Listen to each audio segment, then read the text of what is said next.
Corto viaje a casa, de Scott Fitzgerald.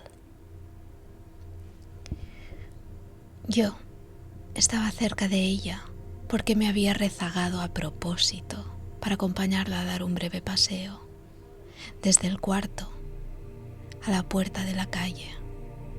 Ya era bastante, pues ella había florecido de repente y yo, a pesar de ser un hombre un año mayor, no había florecido en absoluto, y apenas si me habría atrevido a acercarme a ella en la semana que habíamos pasado en casa. No pensaba decirle nada en aquel paseo de 3 metros, ni tocarla, pero tenía la vaga esperanza de que ella hiciera algo, organizara una pequeña y alegre escaramuza del tipo que fuera, en cuanto nos quedáramos solos. De repente, era capaz de hechizarte con ese centelleo de cabellos cortos en la nuca, con esa tajante confianza en sí misma que alrededor de los 18 años empieza a intensificarse, a hacerse notar en cualquier chica guapa. La luz de la lámpara se abastecía en sus trenzas rubias y ahora se deslizaba hacia otro mundo, el mundo de Joe Jelk y Jim Cathcart, que nos esperaban en el coche. Dentro de un año se olvidaría de mí para siempre. Mientras esperaba y oía a los otros en la calle, en la noche de nieve, sintiendo la emoción de la Navidad y la emoción de que Ellen estuviera ahí, sin dejar nunca de florecer, llenando la habitación de sex appeal, expresión despreciable para designar algo absolutamente distinto.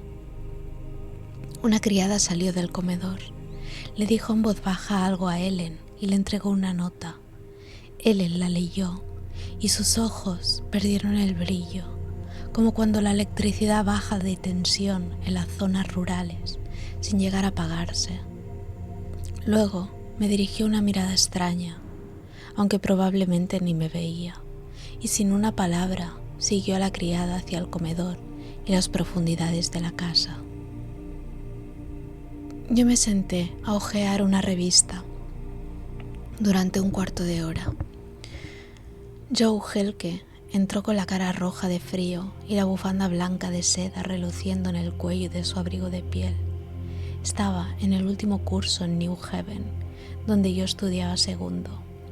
Era todo un personaje, miembro de la más prestigiosa hermandad de estudiantes, y a mi modo de ver, guapo y elegantísimo. ¿No viene Ellen? No lo sé, respondí con prudencia. Estaba lista. Ellen, llamó. Ellen. Jelke había dejado la puerta de la calle abierta y una gran sube de aire helado penetraba la casa. Subió la mitad de las escaleras, era de confianza, y volvió a llamar a Ellen, hasta que la señora Baker se asomó a la baranda y dijo que Ellen estaba abajo. Entonces la criada, un poco nerviosa, apareció en la puerta del comedor. Señor Jelke, llamó en voz baja. La cara de Jelke se ensombreció cuando se volvió hacia la criada, presintiendo malas noticias. La señorita Ellen dice que se vaya usted a la fiesta. Ella irá más tarde. ¿Qué pasa? No puede ir ahora, irá más tarde. Jelke titubeó, confuso.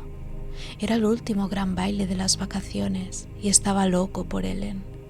Había querido regalarle un anillo en Navidad y como no había sido posible, logró que aceptara un bolso de malla dorada que le había costado $200.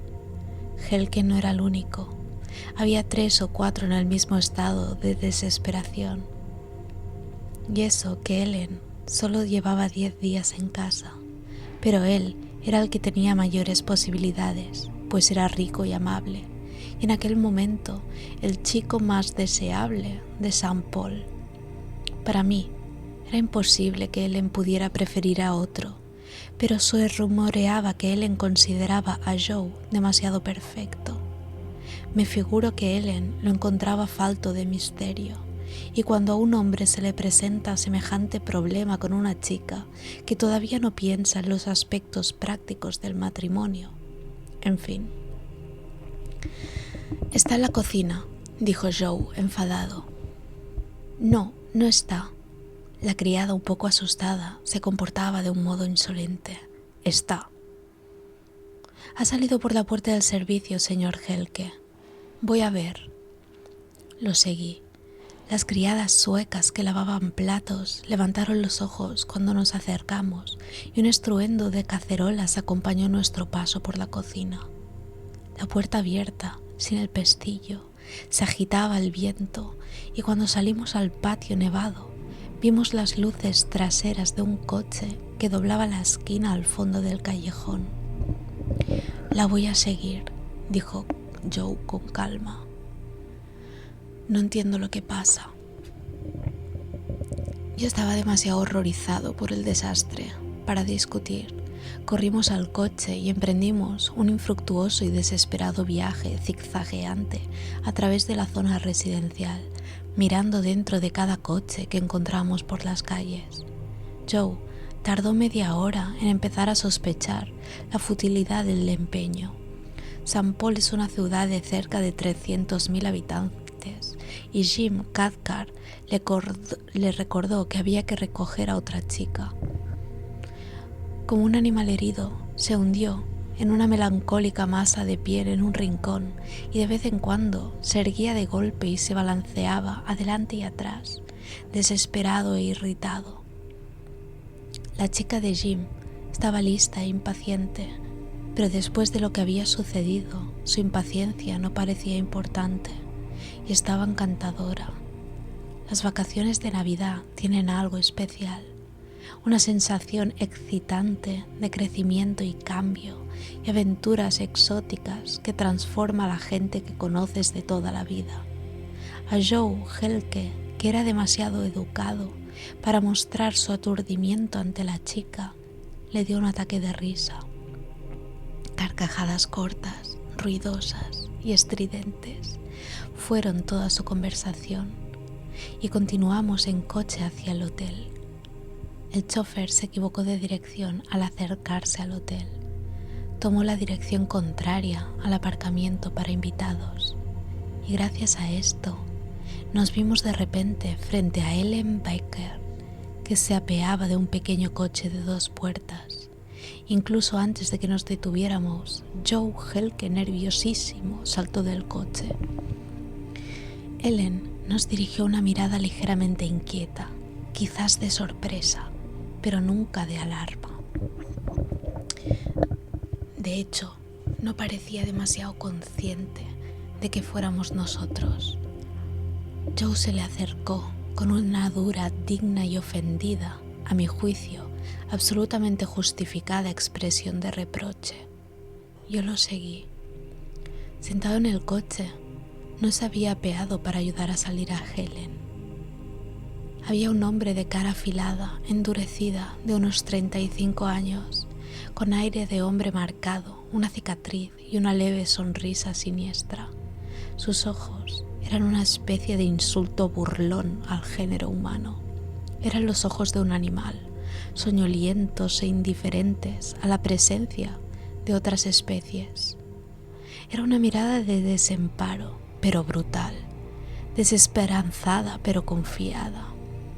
Era como si los ojos se consideraran a sí mismos impotentes para desarrollar una actividad propia, pero infinitamente capaces para aprovecharse del menor gesto de debilidad ajena. Vagamente lo catalogué dentro de esa clase de hombres que desde el principio de mi juventud me habían parecido haraganes, esos que apoyan el codo en los mostradores de los estancos y observan, aunque Dios sabe a través de qué resquicio de la mente, a la gente que entra y sale deprisa. Cerca de los garajes, donde hacen en voz baja oscuros negocios, cerca de las barberías y las entradas de los teatros, en lugares así, situaba el tipo de hombres. Sí, era un tipo que aquel individuo me recordaba. De vez en cuando su cara aparecía inesperadamente en uno de los tebeos más escalofriantes y siempre, desde el principio de mi juventud, he lanzado una mirada nerviosa a la turbia zona fronteriza donde vive el personaje y he visto cómo me observaba con desprecio. Una vez, en un sueño, dio unos pasos hacia mí, echando hacia atrás la cabeza con un movimiento brusco y murmurando: «Mira, chaval», con lo que intentaba ser una voz tranquilizadora, y yo huí, aterrorizado. Era de ese tipo de hombres. Joe y Ellen se miraron en silencio. Ella parecía, como ya he dicho, estar aturdida. Hacía frío, pero no se había dado cuenta de que el viento le abría el abrigo. Joe alargó la mano y se lo cerró, y automáticamente Ellen se lo sujetó con la mano. De pronto, el hombre del coche de 2 puertas, que había estado observándolos en silencio, se echó a reír. Era una risa descarnada, pura respiración, apenas un gesto ruidoso con la cabeza, pero era un insulto. Si alguna vez yo había oído un insulto, claro y categórico, imposible de pasar por alto. Así que no me sorprendió que Joe, que tenía el genio vivo, se volviera hacia él con rabia y dijera: «¿Pasa algo?». El hombre esperó un instante, moviendo los ojos, pero con la mirada fija, al acecho. Y entonces volvió a reírse. De la misma manera, Ellen parecía nerviosa, incómoda. «¿Quién es ese...? La voz de Joe temblaba de irritación. «Ten cuidado», dijo el hombre muy despacio. Joe se volvió hacia mí. «Eddie, llévate a Ellen y a Catherine, ¿quieres?», se apresuró a decir. «Ellen, vete con Eddie». «Ten cuidado», repitió el hombre. Ellen hizo un ruidillo con la lengua y los dientes, pero no se resistió cuando la cogí del brazo y la empujé hacia la puerta trasera del hotel, y me chocó que fuera tan dócil que incluso llegara a consentir con su silencio la pelea inminente. «Vámonos, Joe», grité, volviendo la cabeza por encima del hombro. «Entra en el hotel». Ellen, apretándose contra mi brazo, me obligaba a andar deprisa. Cuando nos tragó la puerta giratoria, tuve la impresión de que el hombre se estaba apeando del coche. 10 minutos después, mientras yo esperaba a las chicas en la puerta de los lavabos de señoras, Joe Helke y Jim Cathcart salieron del ascensor. Joe estaba muy pálido, tenía la mirada turbia y vidriosa y gotas de sangre oscura en la frente y en la bufanda. Jim llevaba los sombreros de los dos en la mano. «Le pegó a Joe con unos nudillos de hierro», dijo Jim en voz baja. Joe perdió el conocimiento unos minutos. «Hace el favor de pedirle al botones esparadrapo y desinfectante».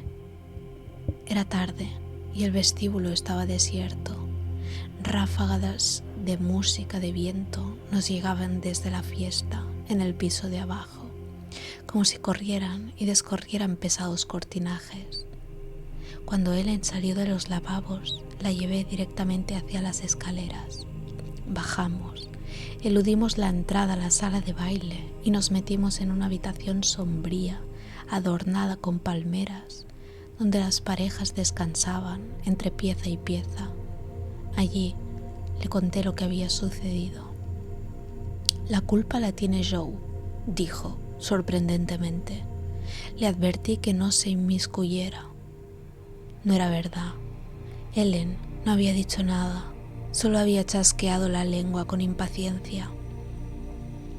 «Saliste corriendo por la puerta de servicio y estuviste perdida casi 1 hora», protesté, «y luego apareciste con un tipo de aspecto patibulario que se rió de Joe en su cara». «Un tipo patibulario», repitió como si paladeara las palabras. «¿Qué? ¿No lo es? ¿Dónde diablos lo has encontrado, Ellen?» «En el tren», contestó inmediatamente. Pareció arrepentirse de esta confesión. «Es mejor que no te metas en lo que no te importa, Eddie.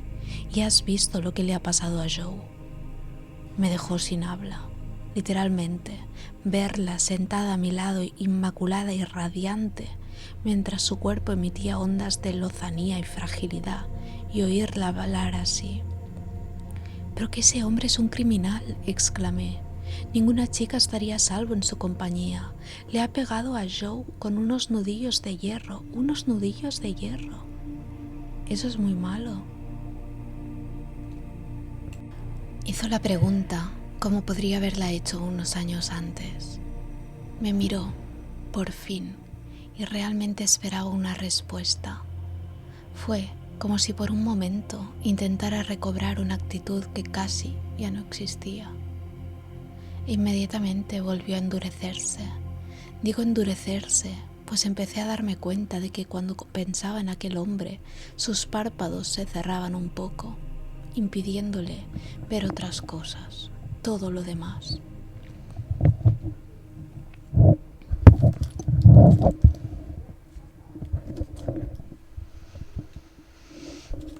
Me figuro que en aquel momento yo hubiera podido decirle algo, pero a pesar de todo, para mí era inexpugnable. Yo estaba muy por debajo de su fascinación, de su belleza, de su éxito. Incluso se me ocurrió alguna excusa para su conducta. Quizás aquel hombre no fuera lo que aparentaba, o quizás algo mucho más romántico. Ella tenía un lío con él para proteger a alguien contra su voluntad. Entonces la gente empezó a entrar en la habitación y a interrumpirnos. No pudimos seguir hablando, así que nos metimos en el baile, saludando a las señoras mayores que vigilaban a las parejas. Luego dejé que se entregara al mar turbulento y luminoso del baile, donde irrumpió como un remolino entre la viva admiración de quienes seguían la fiesta desde las mesas. Islotes plácidos y los aires del sur, de los indumentos de metal que gemían a través de la sala. Un instante después vi a Joe Helke sentado en un rincón con un esparadrapo en la frente. Miraba a Ellen como si ella misma le hubiera golpeado en la calle. No me acerqué a él. Me sentía raro, como cuando me despierto después de dormir una larga siesta. Extraño y maravillado, como si algo hubiera ocurrido mientras yo dormía, algo que hubiera cambiado el valor de todas las cosas, algo que yo no he podido ver. La noche fue decayendo mientras se sucedían los bocinazos con trompetas de cartón. La noche fue decayendo mientras se sucedían los bocinazos con trompetas de cartón, las actuaciones de aficionados y los flashes de las fotos para los periódicos del día siguiente. Luego llegó el gran desfile y la cena, y a eso de las 2, algunos de los organizadores disfrazados de inspectores de Hacienda irrumpieron en la fiesta y les sacaron el dinero a los asistentes y repartieron un periódico humorístico que parodiaba los acontecimientos de la velada. Durante toda la noche, por el rabillo del ojo, no dejé de mirar la orquídea que resplandecía en el hombro de Ellen, mientras se movía por la sala como la pluma de un príncipe. Miraba la orquídea y era como un presentimiento. Y entonces los últimos grupos soñolientos llenaron los ascensores y envueltos hasta los ojos en grandes e informes abrigos de pieles, se dejaron arrastrar hacia la noche clara y seca de Minnesota. En nuestra ciudad hay una zona en pendiente entre el barrio residencial en la colina y la zona comercial a orillas del río. Es una zona de la ciudad poco definida, atravesada por cuestas que forman triángulos y figuras extrañas y llevan nombres como 7 esquinas, y no creo que mucha gente sea capaz de dibujar un plano exacto de la zona, aunque todo el mundo la cruza en tranvía, coche o zapato de piel 2 veces al día. Y aunque era un barrio muy ajetreado, me sería difícil recordar el nombre de los negocios que abrían sus puertas en aquellas calles. Siempre Había interminables filas de tranvías que esperaban partir hacia alguna parte. Había un gran cine y muchos cines pequeños con carteles de Hood Gibson y los perros fabulosos y los caballos fabulosos. Había tienduchas y en mi juventud llegó a mis oídos que en cierta calle oscuro había bordeles y por todo el barrio había casas de empeños, joyerías baratas, minúsculos clubes de atletismo y gimnasios y bares que alardeaban de su decadencia. A la mañana siguiente del cotillón me desperté tarde y sin ganas de hacer nada, con la sensación feliz de que, durante un par de días más, no habría que ir a la iglesia ni a clase. Nada que hacer, salvo esperar la noche y otra fiesta. Era un día cristalino, luminoso, uno de esos días en que no te acuerdas del frío hasta que se te congela la cara. Y los acontecimientos de la noche anterior me parecían borrosos y lejanos. Después de comer fui al centro, dando un paseo, bajo una suave y agradable nevada de copos menudos que seguramente caería durante toda la tarde, y estaba más o menos en el centro de ese barrio de la ciudad, cuando de repente cualquier idea ociosa que en aquel momento me pasara por la cabeza voló como un sombrero y empecé a pensar en Ellen Beaker. Empecé a preocuparme por ella, como nunca me había preocupado por nadie, salvo por mí mismo. Empecé a dar vueltas con ganas de volver a subir la colina para buscarla y hablar con ella. Entonces recordé que había ido a una merienda y seguí mi camino, pero pensando en ella más intensamente que nunca, comenzaba otra vez aquel asunto. Ya he dicho que estaba nevando y eran las 4 de una tarde de diciembre.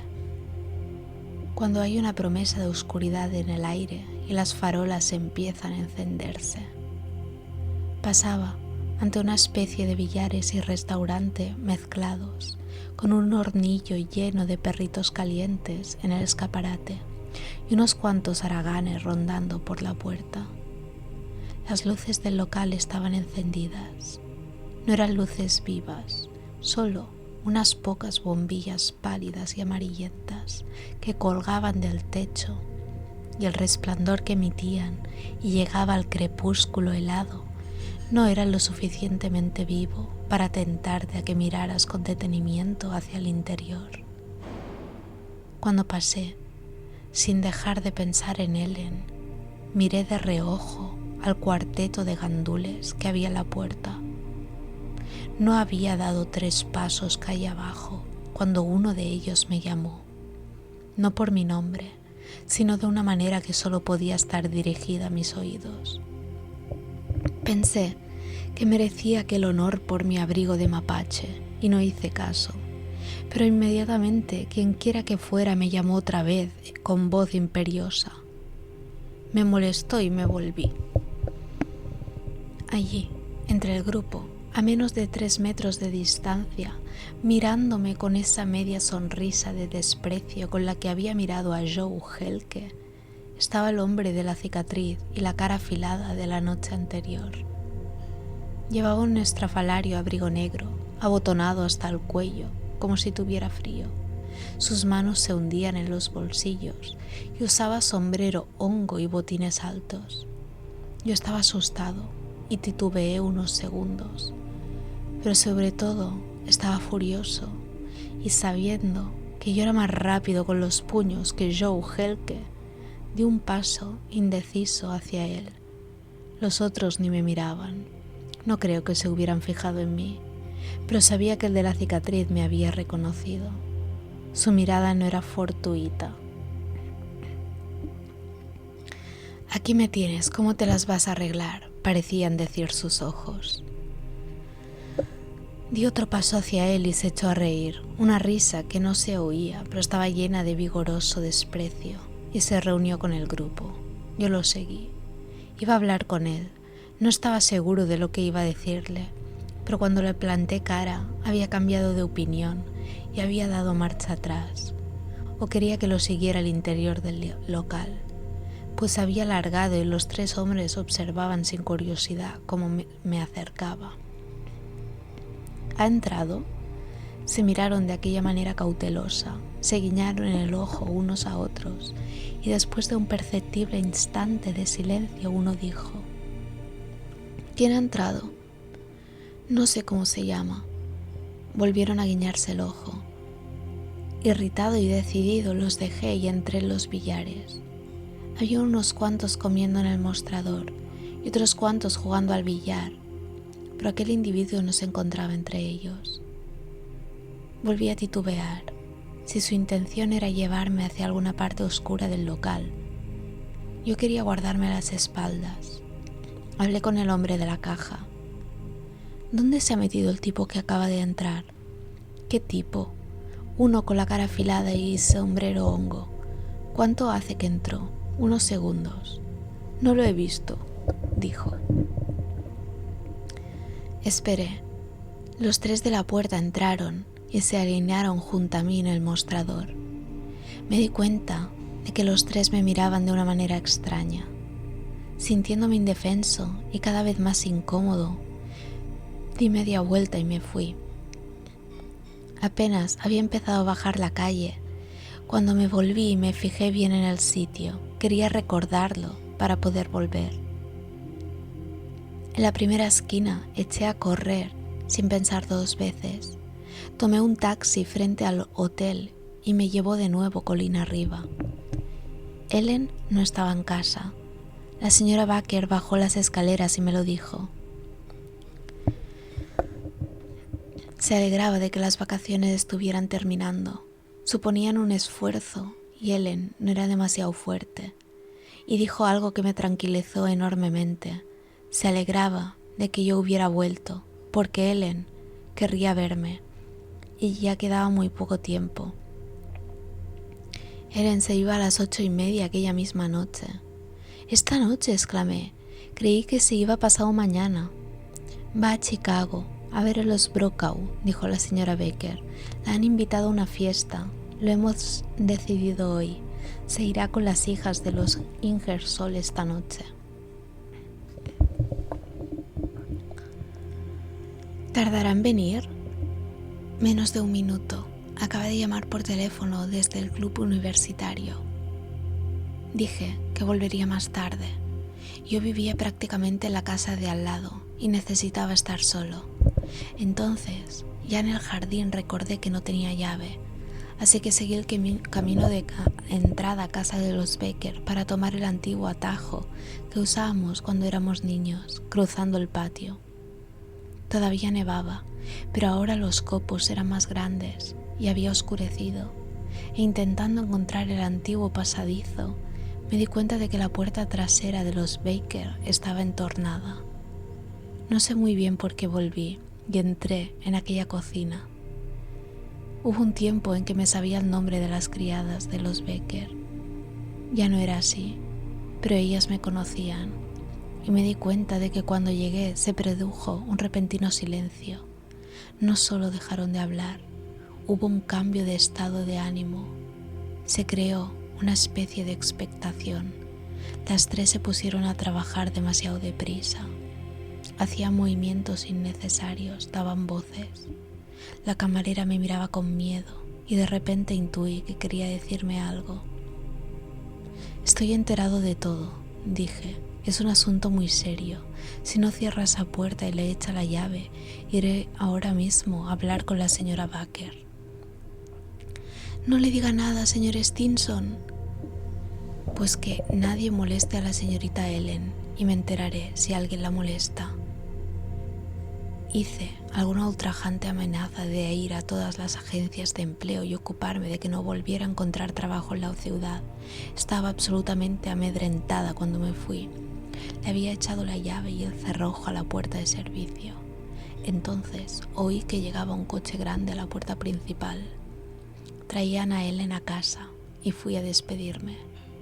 Joe Helke y otros 2 chicos estaban allí y ninguno de los 3 podía dejar de mirarla, ni siquiera para saludarme. «Ellen, Tenía uno de esos cutis rosa y perfectos que son frecuentes en nuestra región, preciosos hasta que las venillas empiezan a romperse a eso de los 40 años. Ahora encendido por el frío, era todo un alarde de rosas adorablemente delicados como ciertos claveles. Joe y ella habían llegado a una especie de reconciliación, o él estaba tan enamorado que ya no se acordaba de la noche anterior, pero me di cuenta de que, aunque Ellen no paraba de reírse, no les hacía ningún caso ni a Joe ni a los otros. Quería que se fueran. Esperaba recibir un mensaje de la cocina, pero yo sabía que el mensaje no iba a llegar, que Ellen estaba a salvo. Hablamos del baile de New Haven y del baile de Princeton, y luego, de distinto humor, los 4 chicos nos fuimos y nos separamos rápidamente en la calle. Volví a casa un poco deprimido y pasé una hora en el agua caliente de la bañera pensando en mis vacaciones. Ya se habían terminado porque Ellen se iba, sintiendo incluso con mayor intensidad que el día anterior que ella no formaba parte de mi vida. Algo se me escapaba, algo que tenía que hacer, algo que había perdido entre los acontecimientos de la tarde, y me prometía a mí mismo volver y buscar hasta encontrar lo que se me escapaba. Lo asociaba vagamente con la señora Becker y ahora creía recordar que algo había estado flotando en el aire mientras hablábamos. Una vez tranquilo por la partida de Ellen, había olvidado preguntarle a su madre algo referente a lo que me había dicho. Eso era la familia, los Brokaw, que había invitado a Ellen. Yo conocía bien a Bill Brokaw, estábamos en el mismo curso en Yale. Entonces me acordé de que los Brokaw no pasaban en Chicago las Navidades, estaban en Palm Beach.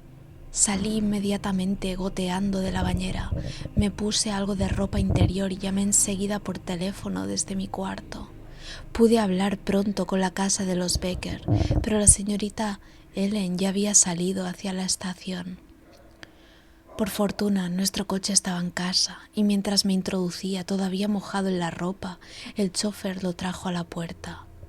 La noche era fría y seca y hacía buen tiempo para ser invierno a pesar de la nieve endurecida y helada.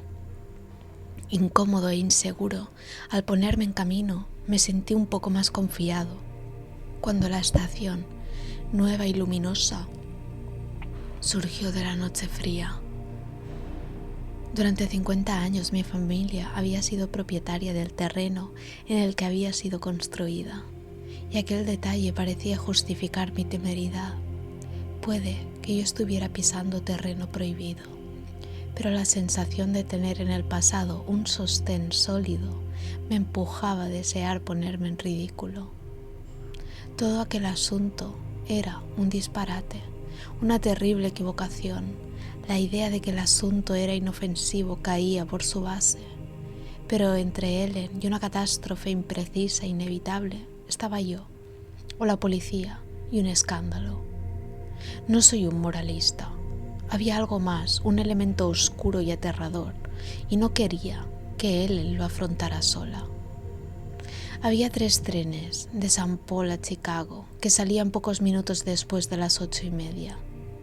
El de Ellen era el de la compañía Burlington, y corriendo por la estación vi cómo el tren se ponía en marcha, pero yo sabía que Ellen viajaba con las hermanas Ingersoll, porque su madre me había dicho que había comprado los billetes, así que estaba literalmente hablando, bien protegida y abrigada, hasta el día siguiente.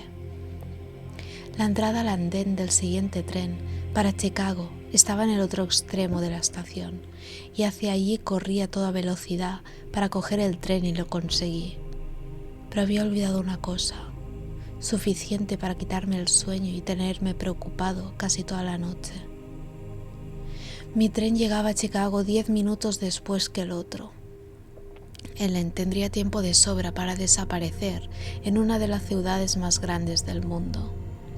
le di al revisor un telegrama para que se lo enviara desde Milwaukee a mi familia, y a la mañana siguiente a las 8 me abrí paso a empujones a través de una incansable fila de pasajeros que hablaban a voces entre las maletas que llenaban el pasillo, y salí disparado por la puerta, casi saltando por encima del revisor. Pero inmediatamente me precipité hacia la salida, hacia la única posibilidad de encontrarla que se me había ocurrido. No me había equivocado. Estaba en el mostrador de telégrafos, poniéndolo un telegrama a su madre para contarle Dios sabe qué mentira podrida. Y su expresión al verme fue una mezcla de sorpresa y terror. También había algo de astucia. Pensaba deprisa. Le hubiera gustado alejarse de mí como si yo no existiera, para continuar ocupándose de sus asuntos, pero no podía. Yo le servía para muchas cosas. Nos quedamos mirándonos en silencio. Los Brokaw están en Florida, dije un momento después. Ha sido un detalle por tu parte hacer un viaje tan largo para decírmelo. ¿No has pensado desde que saliste que sería mejor que te fueras al colegio? Por favor, Eddie, déjame en paz, dijo. Te acompañaré hasta Nueva York, ni más ni menos, y tengo pensado volver a pronto a casa. Lo mejor que puedes hacer es dejarme en paz. Entornó los ojos preciosos y adoptó una expresión de resistencia animal. Hacía un visible esfuerzo en el que latía la astucia, y de repente, en lugar de aquella expresión, lucía una sonrisa tranquilizadora. Eddie, tonto, ¿no crees que ya tengo edad para cuidarme sola? No respondí. Ya sabes, he quedado con un hombre. Lo único que quiero es verlo hoy. Tengo billete para en el tren de las 5. Lo llevo en el bolso, si no me crees. Te creo. No lo conoces y, francamente, me parece que estás siendo insoportable y terriblemente impertinente. Conozco a ese hombre. Volvió a perder el control de la cara. Recuperó aquella expresión terrible y me dijo, casi con un gruñido: lo mejor que puedes hacer es dejarme en paz. Le quité el impreso de la mano y redacté un telegrama aclaratorio para su madre. Tomaremos juntos el tren de las 5 para el este y mientras pasaremos el día juntos. El sonido de mi voz al pronunciar estas palabras bastó para darme valor y hasta creí que la había impresionado.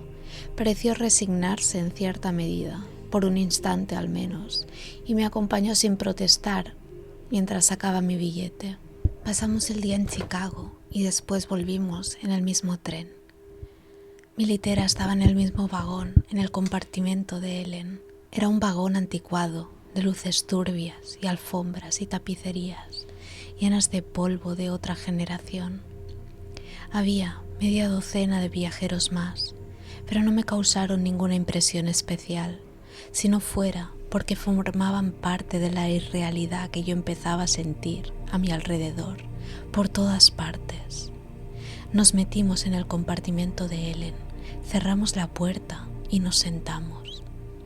De repente la rodeé con mis brazos y la traje hacia mí con tanta ternura como era capaz, como si fuera una chiquilla, y lo era.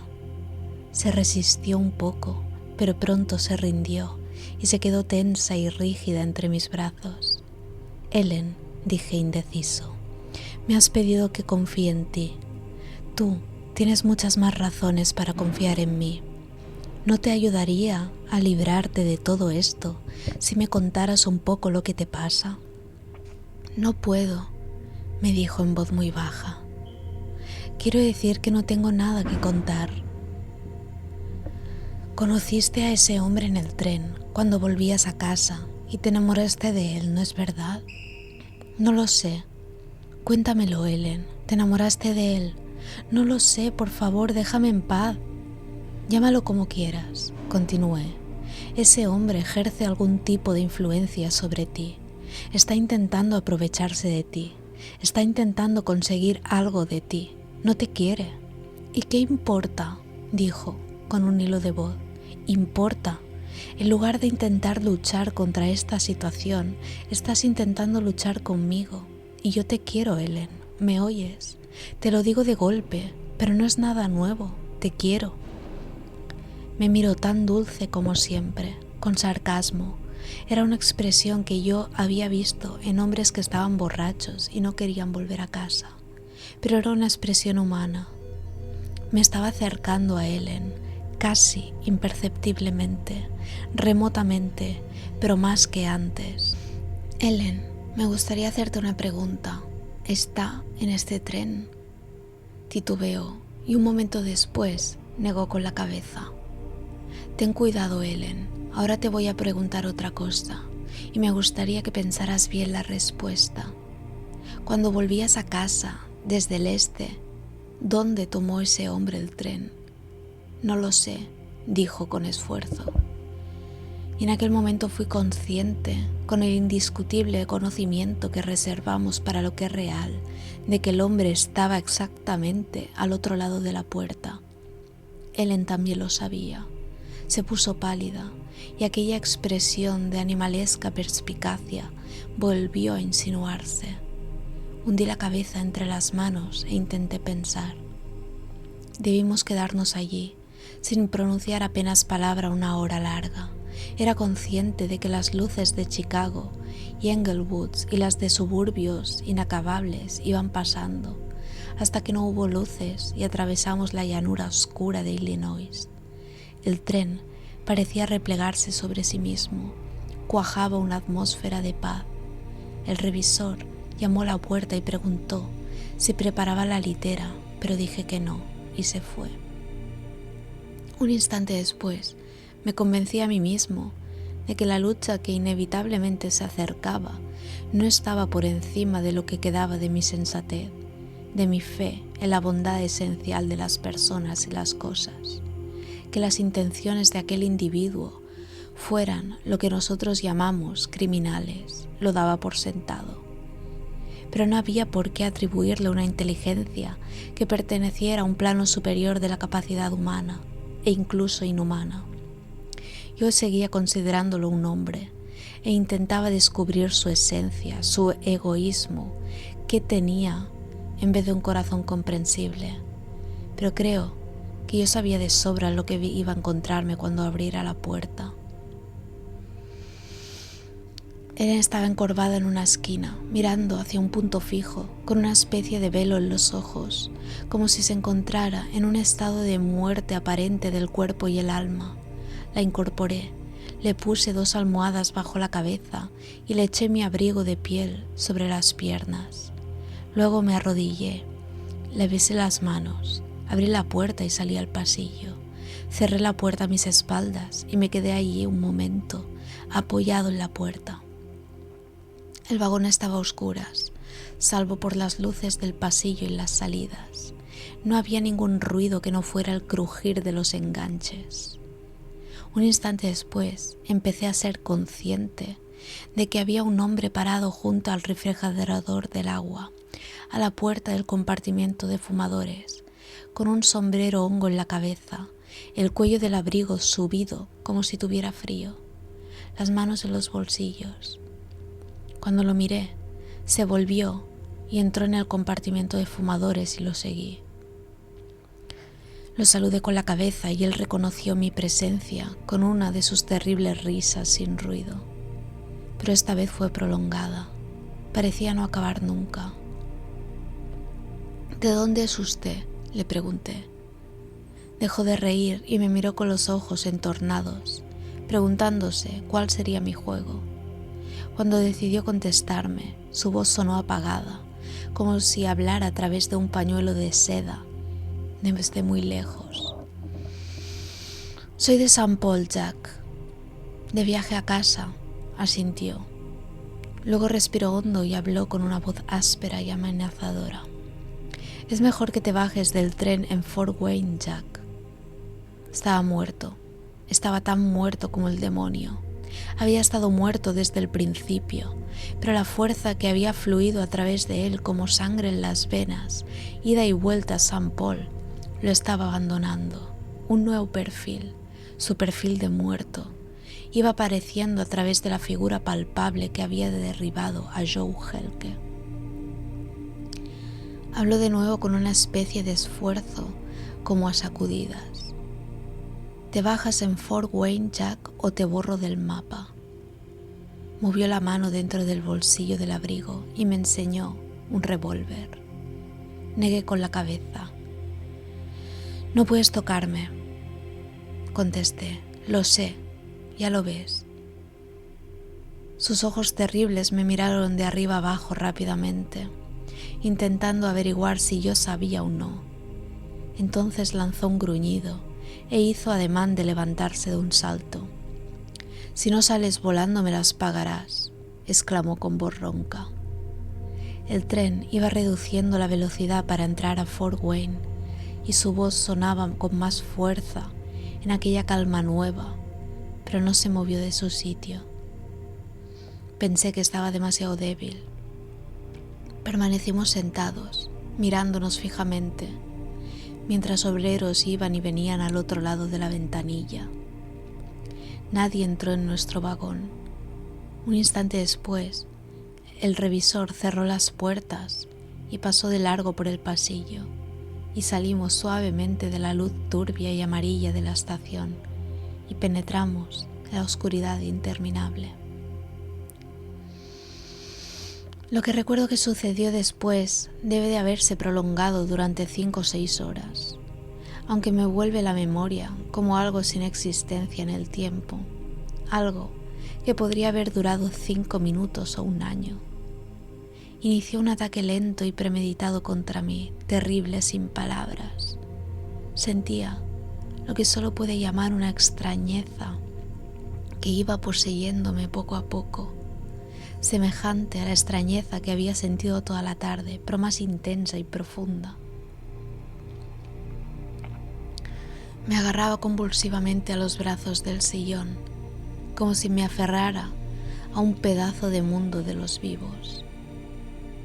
A veces me daba cuenta de que cedía ante una acometida y encontraba casi un alivio cálido, una sensación de liberación.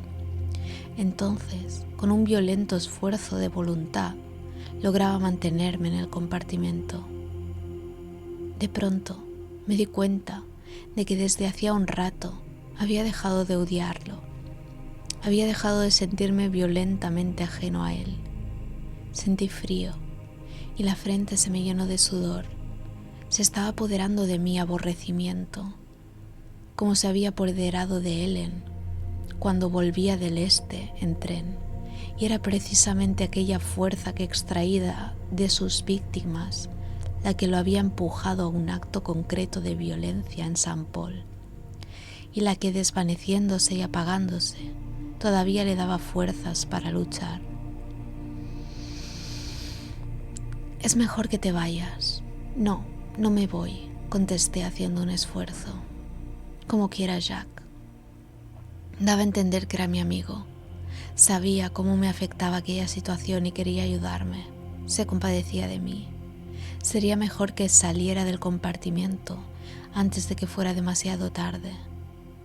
El ritmo de su ataque era dulce como una canción. Sería mejor que me fuera y dejara a Ellen en su poder. Sofocando un grito, me incorporé de golpe. «¿Qué quieres de esa chica?», dije, y la voz se me quebraba. «Convertir su vida en una especie de infierno». Su mirada adquirió un aire de estúpida sorpresa, como si yo estuviera castigando a un animal por una falta de la que no era consciente. «La has perdido. Ella confía en mí». La maldad le ensombreció el semblante y con una voz que era como de manos frías gritó: «Eres un mentiroso». «Ella confía en mí», dije. «Está fuera de tu alcance, está a salvo». Se controló. Su cara se suavizó y sentí que aquella extraña debilidad e indiferencia volvían a apoderarse de mí. ¿Qué finalidad tenían? ¿Qué finalidad? «No te queda mucho tiempo», me obligué a decir, y entonces, en un destello de intuición, averigüé la verdad. «Estás muerto o te asesinaron no muy lejos de aquí». Entonces vi algo que no había visto antes. Su frente estaba perforada por un pequeño agujero redondo, como el que deja el clavo de un cuadro muy grande cuando se arranca de una pared de yeso. Y ahora te estás apagando. Solo tenías unas horas, el viaje a casa ha terminado. Su rostro se deformó, perdida toda apariencia de humanidad, viva o muerta. Simultáneamente la habitación se llenó de aire frío y con un ruido que estaba entre paroxismo de toses y un frenesí de horribles carcajadas, se puso de pie, apestando a deshonra y blasfemia. «Ven y mira», gritó, «te voy a enseñar». Dio un paso hacia mí, luego otro, y era exactamente como si una puerta permaneciera abierta a sus espaldas. Una puerta que se abría a un inconcebible abismo de oscuridad y corrupción. Se oyó un grito de agonía, de muerte, suyo o de alguien que había en sus espaldas, y de repente el vigor se le fue en un suspiro largo y ronco y se derrumbó al suelo. ¿Cuánto tiempo estuve allí, aturdido por el terror y la extenuación? No lo sé. Lo siguiente que recuerdo es al soñoliento revisor que iba limpiando zapatos de una parte a otra del vagón, y a través de la ventana los altos hornos de Pittsburgh que rompían la uniformidad del paisaje. Y algo demasiado débil para ser un hombre, demasiado pesado para ser una sombra, algo nocturno. Había algo extendido en el banco, e incluso mientras lo miraba, seguía desvaneciéndose. Abrí la puerta del compartimiento de Ellen. Ella seguía durmiendo, donde ya la había dejado. Sus preciosas mejillas estaban pálidas, pero descansaba plácidamente, las manos relajadas y la respiración regular y tranquila. Lo que la había poseído había salido de ella, dejándola exhausta, pero otra vez dueña de su querida identidad. La puse en una postura más cómoda, la arropé con una manta, apagué la luz y salí.